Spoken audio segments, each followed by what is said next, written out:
In the year 2020, Roblox developer NicoRocks5555 released a game called Rooms. Rooms was a very strange horror game where you went through an infinite number of doors in an apartment complex, and the whole gimmick was trying to see how far you can go while two monsters that roam the rooms try to kill you. This was an incredibly strange horror game, but it had some charm to it. And just a year after Rooms came out, two incredibly underrated Roblox developers at the time known as Splash and Redibles saw Rooms and absolutely loved the concept. They loved it so much, in fact, they proceeded to create probably the most iconic Roblox horror game of all time, Doors. Doors is a game where the whole goal is you and maybe 3 other players try to make it through 100 doors without being killed by the several entities that roam the area you're in. Sounds familiar, doesn't it? Today, though, I want to go over how much me and billions of other people love this game. Well, first, Splash and Redibles were pretty small developers before Doors came out. I quite remember them making a really good multiplayer fighting game called Ragdoll Universe, where a bunch of players fight to the death with insanely wacky characters that, as the name implies, ragdoll all over the place while using weapons. This game is severely underrated, and was actually the first game I learned about Splash. So when Doors came out, I was super excited when I learned it was from the Ragdoll Universe developers.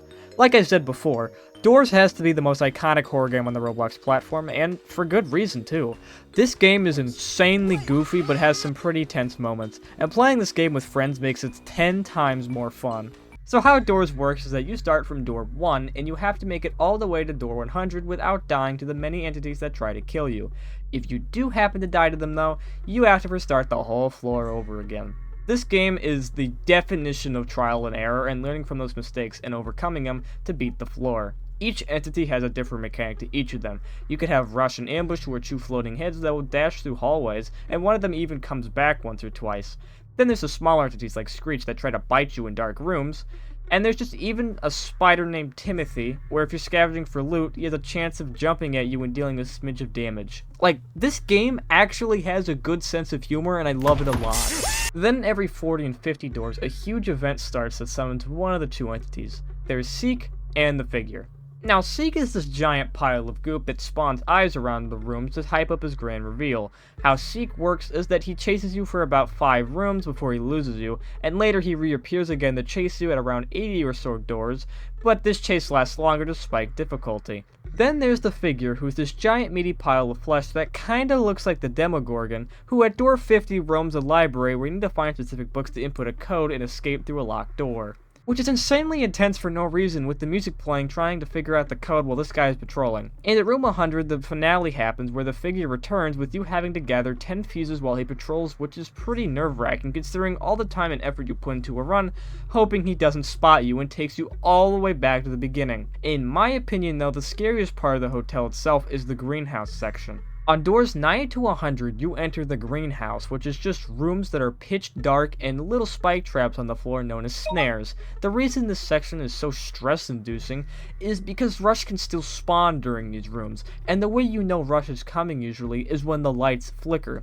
This means you have to go through 10 doors while listening extremely closely in pitch dark rooms to make sure you don't get killed by him. But after door 100, the game isn't over, and after Figure breaking the elevator shaft, you are then transported to floor 2, the Mines. Now, the Mines is the second floor in the entire game, and it's like the hotel, but different in almost every way. And while I wanted to go into heavy detail on this floor, I'm going to be extremely vague instead. They have gas leaks. They have giggles.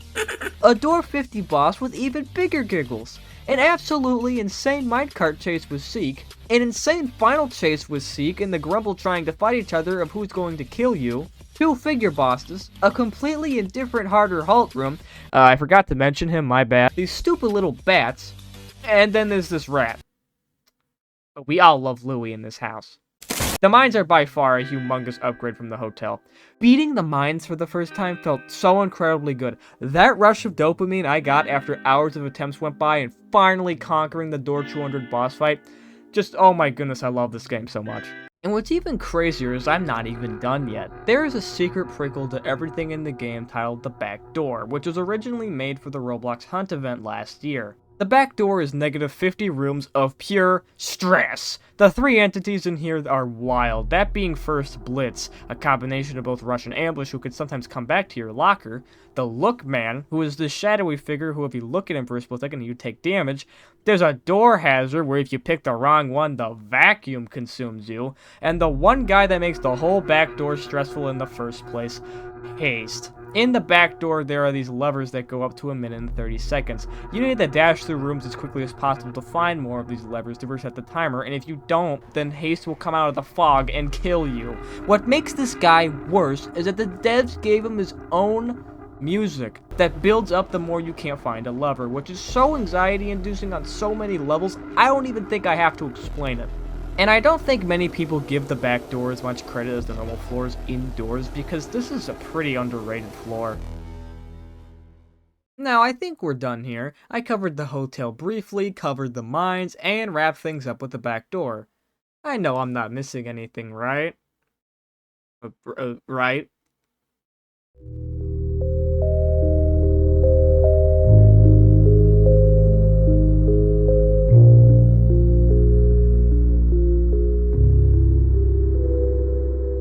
That's right.